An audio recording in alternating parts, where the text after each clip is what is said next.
in the western paradise of great bliss.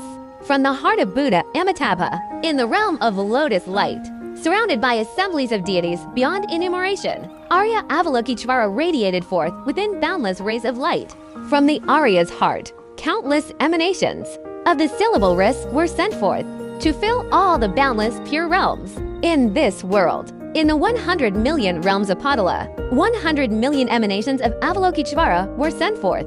In the 100 million countries of India, 100 million emanations of Shakyamuni were manifested. In the 100 million manifested Sambhogakaya paradises, 100 million emanations of the protectors of the land of snow, Avalokiteshvara, appeared. In the 100 million Nirmanakaya paradises, 100 million emanations of Guru Padmasamhava were manifested. In the 100 million paradises of Jotun KCPA, 100 million emanations of Manjushri were sent forth. In the 100 million paradises of Pemek, 100 million emanations of Padmashnasha were manifested. In the 100 million sacred realms of the gods, 100 million Chakravartins emanated. In the 100 million countries of Tibet, 100 million emanations of Songtsen Gampo were manifested. In the 100 million lands of Kalinga, 100 million great sages were made manifest. In this way, there arose boundless emanations of pure realms, each of which had its own sutras and tantras, its own unsurpassed teachers propagating the doctrine, and so forth. In addition, these teachers had inconceivable numbers of disciples with their followers, all of whom actively turned the wheel of the doctrine. In particular, in the southern world system, the teacher of the doctrine of Sutra was Shakyamuni, who, during the eon called Dranma, when the life expectancy was 100 years, taught an assembly of gods, nagas, humans, spirits, earth lords, ghouls, vampires, and so forth. He taught the Shravakas, the Bodhisattvas, and innumerable pure awareness holders, turning the great wheel of the Dharma in 5 stages.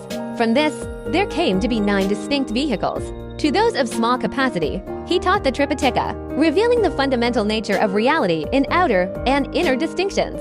For those of moderate capacity, he revealed the entranceway to the 3 outer tantras of Kaudya, Charya, and Yoga. For those of superior or excellent capability, he introduced the inner tantra, methods of the highest tantra, vehicles in the roots, tantra, and accomplishment classes, revealing the doctrine in 300 and 2,000 ways.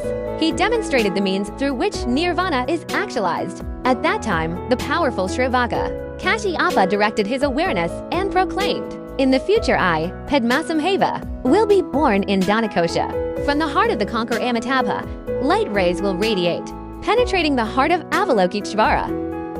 Then from Avalokiteshvara's heart, light rays will radiate into the pure realms of all the Buddhas and their heirs, all the blessings of their enlightened bodies, speech, mind, noble qualities, and enlightened activities will gather to reabsorb into Arya Avalokiteshvara's heart. Then I, Padmasamhava, will myself manifest as a syllable to envelop completely the 100 million pure realms of the enlightened ones, dissolving into the very core of a great Adambara flower in full bloom within Lake Dhanakosha. I will emerge as Guru Padmasamhava on the 10th day of the monkey month, acting as the son of King Indrabhuti.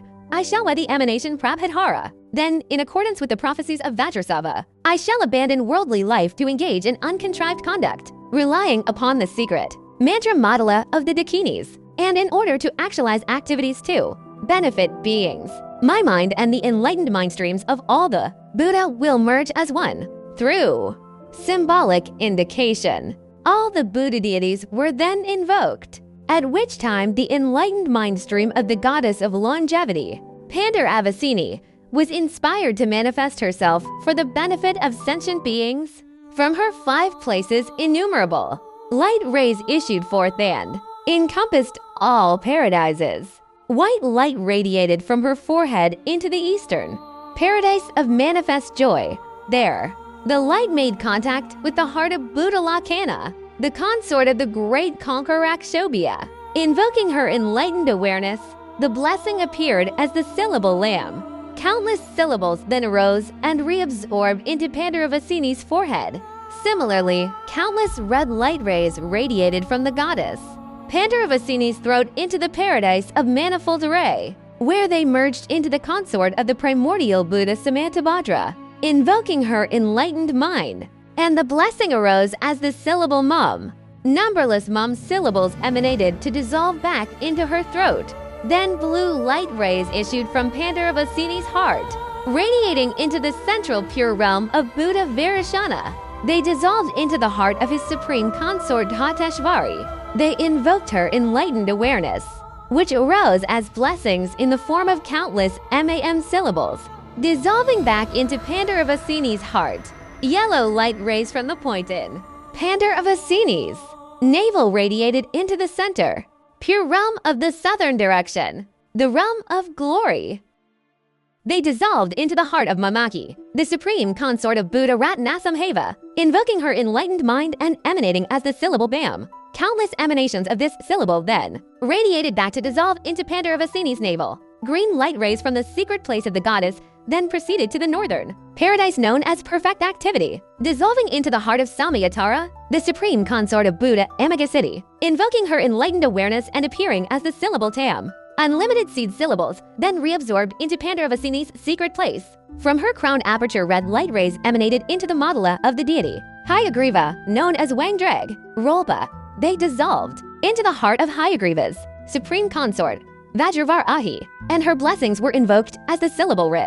Countless syllables then dissolved into Mandaravasini's crown. Light rays of the 5 colors then emerged from Mandaravasini's body to encompass all the Buddha realms of the 10 directions. All the consorts of the enlightened ones were invoked, and the very essence of the blessings of their bodies, speech, mind, noble qualities, and enlightened activities dissolved back into her body as boundless rays of radiant light. Then, from her 2 palms, green light rays radiated into the lower pure realm known as the place of glory, invoking the enlightened awareness of Sarasvati, the supreme consort of Manjushri. Here blessings appeared as a white eye that dissolved back into Mandaravasini, from the place of union between Amateus, the Buddha of longevity, and his consorts, nectar and the syllables mum, lam, mam, bam, tam, and ah then emerged. Each syllable proceeded to dissolve one into the other, and finally into a white Ri. That syllable gave rise to 100 million manifestations of Ri. It was as though a great rain of these syllables was descending simultaneously upon the world. In particular, an essential drop, a mixture of red and white, marked with Ri, descended into the country of Zahar like a shooting star. It fell upon the crown of King Viharadhara, and he was blessed by all the Shugadas and their heirs. Of the 19 continents of this world system, the central continent is the sacred ground of the 1,000 Buddhas of this eon, where Bodh Gaya, India, is located. To the east of Bodh Gaya is the country Zahar, with a breadth of some 1,000 miles. It is vast and pleasantly attractive, as colorful as the fine patterns on brocade silk, similar to the Deva realms. 40 miles east is Kamaru, a basin-like plain resembling a wheel. In the center of this plain is a round, deep lake known as Hashadori, with waters of the 8 pure qualities, milky white and radiantly glowing. This deep, circular lake contains wish-fulfilling jewels. Encircling the lake, for about a mile's distance, are flower gardens and lovely pools, beautiful beyond imagination. Birds and geese of many varieties trumpet and warble in melodious songs. In all directions there are caves and caverns of shiny blue slates. The inhabitants of the place are themselves exceedingly attractive. Some 40 miles to the southeast is the great country Manaka. Its mountainous peaks are extremely lofty, and its forests abundant, while the ground is covered with flowers. In the middle of this country is the Great Lotus Palace. All those who reside there are brave, youthful, and healthy. Some 40 miles to the south lies the terrifying charnel ground known as the Great Play, where there is a stupa called Katala, built by 100,000 Dakinis. Thus it is also known as the 100,000 of Katala. In the daytime, it is enshrouded in darkness. In the evening, it blazes as though engulfed by fire. Wild animals, such as tigers, leopards, and wolves, roam about together with zombies and graveyard spirits. The trees there are called darusa, with green leaves that are large and thick enough to clothe a human body. The berries are the size of a human arm span and are bitter to the taste. The waters are turbulent, and the wind is chilly. Vultures converge on human corpses, and a holy man known as Maniha lives there. This charnel ground is identical to the famed Silwatsal. It is the residence of the protectors Mahakala, Jing, and Redson. Some 40 miles to the southwest is the country known as Glorious Red Palace. Its mountains and plains are both red in color. A river called Satana runs through the middle of this country. The valleys are fully endowed with rich forests. The entire land is graced with happiness and bliss. Some 40 miles to the west is the great country Dahina. The principal city is called Garden of Nectar, where there is an abundance of business, wealth, and material prosperity. All the inhabitants live happily and harmoniously. Some 40 miles to the northwest is the continent known as Chatama, surrounded by many other land masses.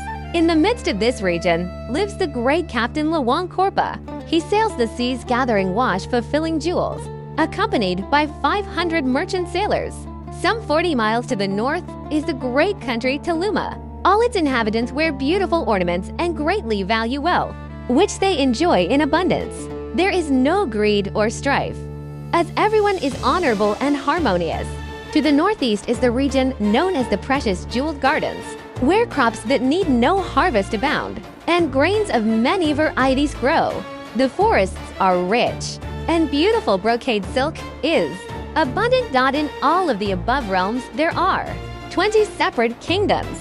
The laws are fair and strictly enforced, so there are no butchers, prostitutes, or others of unclean behavior. Everything is very clean and pure. The 18 surroundings countries outside the 8 major. The continents are Kalinga, Numsanitsel, Rimahala, Bek Nahudi, Duata, Tang, Kumid Shepitzel, Kodachangwa, Yimp Adihuta, Dumi, Engapa, Pemachin, Tanadug, Shangala, Shenpa, Drong, Kaluta, and others.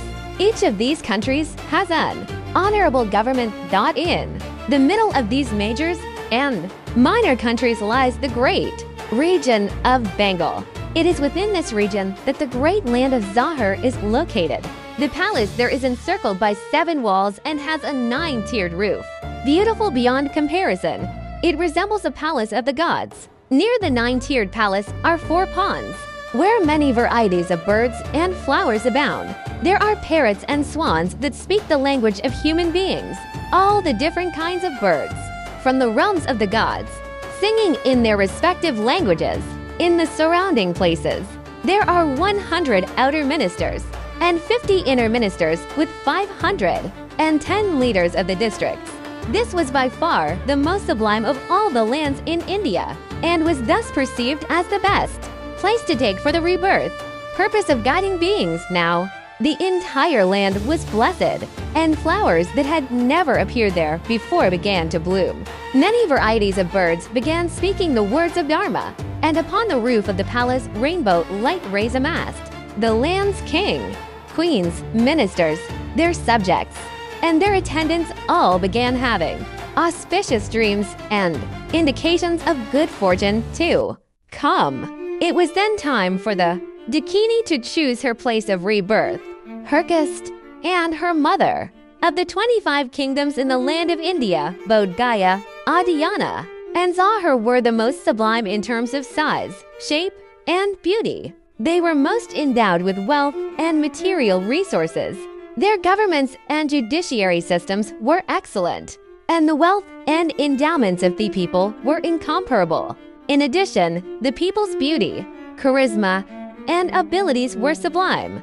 The inhabitants of Zahar were endowed with the 7 wealths of enlightened beings,